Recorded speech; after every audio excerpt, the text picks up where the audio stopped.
The last big one that we built, we used press rings. You might say Ben Sperry found himself here very much by accident. I was in the skiing industry and broke my leg really badly out west and needed something. So I knew that it was something that I was interested in, but I really came here out of necessity. I needed work. They offered me a job on crutches.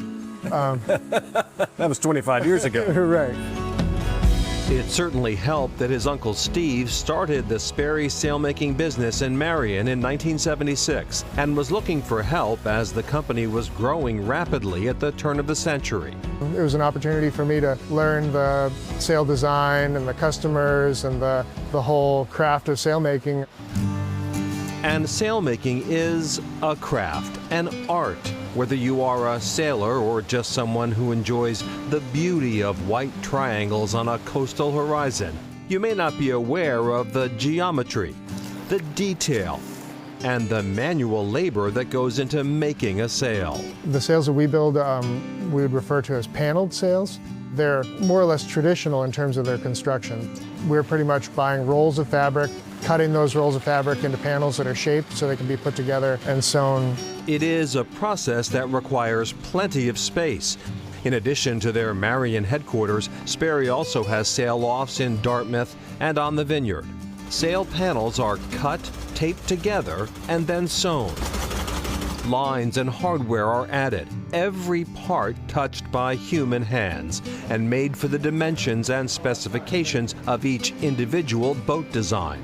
Every sail has ends up having a personality. Even if you cut the same sail twice, they're all made by hand. That factors into what you end up with. Some sails are just absolute winners, and some sails you have to do a little bit of work to get them to that spot. Bring the webbing through the awning and secure it on the underside and bring it through and then do a little leather cap on it.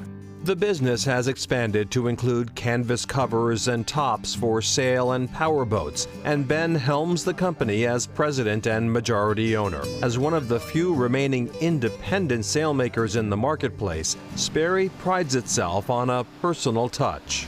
The sailmaking process really starts with a conversation about what it is that you as a sailor need. What you need might be really straightforward. It might be something that we have a pattern for, but typically it's designing something new, whether it's a slightly different size or using a set of materials that fit your needs. Fitting one's needs, much like the business fit Ben's needs as an accidental sailmaker, a title and a profession he now wears proudly. There's a lot to like. It's a really great lifestyle. I get to work directly with my crew in a way that is really interesting and fun. And then the customers and being able to sail with customers and getting to know so many different people. It's hard to say what my absolute favorite part of it is, but it's all pretty exciting.